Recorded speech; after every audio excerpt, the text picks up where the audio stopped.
Let's just get one thing straight. Something you've probably felt deep down, but maybe couldn't put into words. This world, it's not run on morality. It's not run on fairness or good intentions. It's run on power, raw, unvarnished power. And the systems you're a part of every single day, at work, in society, even in your relationships, they're all built on this hidden architecture, a structure of dominance. And you see it, don't you? Every single day. That manipulative manager, yeah, they get the promotion. The most aggressive player, they're the ones setting the terms. And the person who looks out for number one above all else, they just seem to get everything, right? So you're left wondering why. Why does the world seem to reward the exact behavior we're all taught is wrong? Well, the answer is actually pretty simple, but it's unsettling. The reason they win is because they're playing an entirely different game than you are. They see the code behind the curtain. They get the unspoken rules, the real rules of human nature, of manipulation, of control, that actually decide who wins and who loses. And look, this is the kind of knowledge that's usually kept from you. This is what we're here to pull back the curtain on. All right, so to really grasp this architecture, we have to start at the foundation with the psychology behind it all. The psychology of dominance, the code behind control. And let's be clear, forget what you think is right or wrong for a minute. We're talking about what works. We're here to deconstruct the code that lets certain people rise to the top and take control with, frankly, undeniable effectiveness. 500 years ago, a guy named Niccolo Machiavelli just laid it all out. He gave us the foundational rule of realistic power dynamics. And this one sentence, man, it just slices through centuries of wishful thinking. He said it is much safer to be feared than loved if one of the two must be lacking. Now, he wasn't saying you should be cruel just for the fun of it. Think of him more like a survival coach, giving a cold, hard diagnosis of how people really operate. The key takeaway here? Power isn't about being popular. It's about being obeyed. So let's break this down. This is the calculus of power. Think about it. Love, it's an external variable. It's a feeling someone else has, which means you can't actually control it. Machiavelli called it a link of obligation, and he knew that people will snap that link the second it serves their own self-interest. But fear is totally different. Fear is based on the dread of punishment, a consequence that you, the leader, get to control. It's an internal variable. It's reliable. It's consistent. Why? Because it doesn't depend on anyone else's fickle feelings. It depends only on you. Now, this whole framework, this whole idea, it's built on one really uncomfortable psychological truth. It's called universal egoism. And what that means is, at their absolute core, people are driven by self-interest. They can be fickle, they can be selfish. Now, for the person who's building power, this isn't some moral problem to cry about. No way. It is the single most predictable, most reliable, and therefore most exploitable part of human nature. It's the constant. It's the thing you can always count on and build your entire strategy around. Okay, so if this is the game, then who's good at playing it? What kind of person actually excels? This is where we get into the psychological profiles of dominance. And first up, we have narcissism. I want you to think of this as the engine of vision and charisma. See, narcissists project this incredible aura of confidence, and it's so easy for us to mistake that for actual competence. In a world that's desperate for certainty, their grandiosity is like a lighthouse. It just draws people in. People who see a strong ego and think it means a strong organization. They literally create a reality distortion field around them, and it's all powered by their own unwavering self-belief. Next up, Machiavellianism. If narcissism is the engine, then this is the master strategist. This trait is the living embodiment of that cynical worldview we just talked about. For someone high in this trait, relationships are just transactions. Ethics, just tools to be used when convenient. And politics? Well, that's just a chessboard, and they're here to win. These people are masters of deception, of social maneuvering. They are perfectly built to exploit the power dynamics in any group, any company, any system. They're always playing 3 moves ahead of everyone else. And that brings us to the third piece of the puzzle, psychopathy. And we're talking about the subclinical form here. This is the enforcer. This is the trait that provides the, let's call it, emotional armor, needed for ruthless action. For them, a lack of empathy isn't a bug, it's a feature. It's what allows a leader to make those so-called hard decisions, the layoffs, the takeovers, the strategic eliminations of rivals, without being crippled by a conscience. It doesn't paralyze them like it would most people. They can execute a brutal but necessary strategy with absolute surgical precision. Zero emotional baggage. So when you put it all together, what you're looking at here is the synergy of what psychologists call the dark triad. It's brilliant in its own way. Each one of these traits gives a unique advantage in the climb to the top. The narcissism gives you that captivating vision and confidence. The Machiavellianism gives you the cunning strategy to play the game.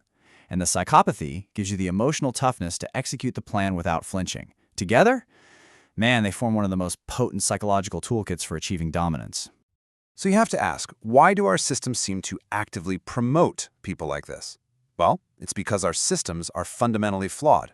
We consistently mistake charisma for real competence. We reward short-term results like quarterly profits, not long-term health, which basically makes ruthlessness a winning strategy.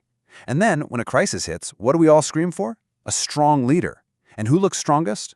The bold, risk-taking individual who isn't afraid to make the tough calls. And maybe most important of all, our accountability systems are often so weak they create the perfect breeding ground for manipulators to operate completely unchecked. Okay, but look, this isn't just some abstract theory. Not at all. History itself is a giant laboratory where these principles have been tested, proven, and perfected over and over. So let's look at history's ruthless blueprint. Let's see this code in action, written into the very fabric of empires. A perfect example of this comes straight from Machiavelli's playbook, Cesare Borgia. He was dealing with this totally lawless region. Did he try to win them over with kindness? No. He appointed a notoriously cruel minister, a guy named Ramiro de Orco, to just beat the place into submission. But here's where the absolute genius comes in. Once the job was done, Borgia knew that everyone hated this enforcer, and that hatred could turn on him. So what did he do? He arranged for de Orco to meet a very public, very final end. In one single brilliant move, he gave the people the justice they craved, and at the same time left them completely stunned, stupefied by his own absolute power. Think about that. He created the cruelty, then took all the credit for ending it. And then you look at Rome, where this whole blueprint got a serious upgrade in public relations. Augustus was a master. I mean, he started his climb with what were called prescriptions. Basically, state-sanctioned lists for the elimination of anyone who stood in his way. Super brutal. But once he had all the power, did he call himself a king? An emperor? No. He put on the performance of a lifetime. He restored the republic, all while secretly keeping every bit of real power for himself. He literally rebranded total control as a return to normalcy, as peace. His ruthless power grab became the celebrated Pax Romana. Just incredible. But if you want to see the most extreme, most total application of these ideas, you have to look at Qin Shi Huang, the first emperor of China. This guy was a true believer in the philosophy that people are basically selfish and can only be controlled by overwhelming force. And his strategy, as you can see here, was total. He got rid of the old local lords, took away all private weapons to stop any uprisings, standardized everything, money, writing, you name it, to force everyone into one system. And the most ruthless part? He burned books and arranged for dissenting scholars to meet their final outcome. Why? The goal was to completely erase the past so that no one could ever use history as a weapon to criticize him. Fast forward to the 20th century, and you see Joseph Stalin perfecting this whole idea, but with a terrifying twist: preemptive terror. See, his Great Purge wasn't just about getting rid of his current rivals, it was about getting rid of anyone who could one day be a rival. Just look at this number. He had up to 80% of his own top military officers eliminated. 80%. Why would you do that? It's simple and it's chilling. Competence is a threat. A brilliant general might become a hero might become a challenger. So Stalin's logic was, just get rid of competence itself. Ensure that the only thing left is loyalty to you. And this is where it gets really dangerous. This is the critical turning point. Because a ruthless leader doesn't just play the game within the existing system. They remake the entire system in their own psychological image. What starts as one person's pathology becomes everyone's policy. It's a systemic infection, and it spreads. So how does this infection actually take hold? Well, it happens step by step. First, unethical stuff gets reframed. It's no longer wrong, it's just what it takes to win. The whole ethical standard of the organization just drops.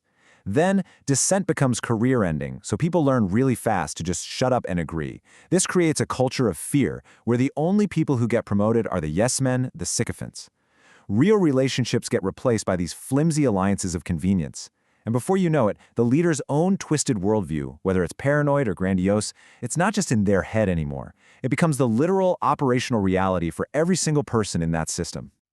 So what's the deep underlying logic here? Why are these ruthless systems so common throughout history?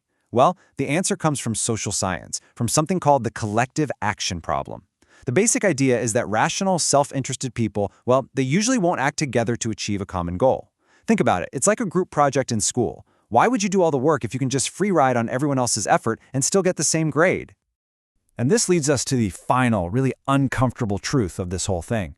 The collective action problem proves that if you want to get a big group of self-interested people to work towards a common goal, you really only have two options. You can create some kind of powerful incentive, or you can use coercion, force.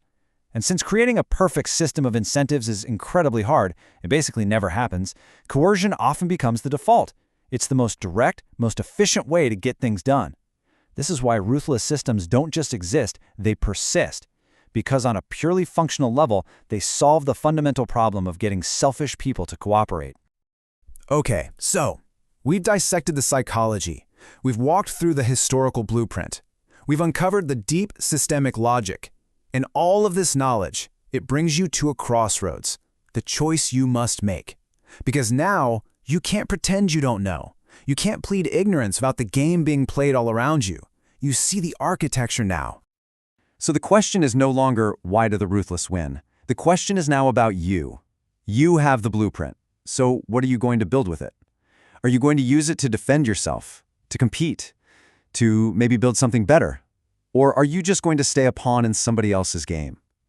Look, the choice right now is brutally simple.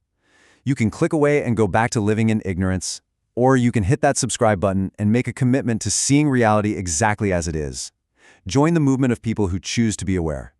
Like this explainer if you are ready to finally understand the rules, and comment below and tell me where you've seen this architecture of power in your own life.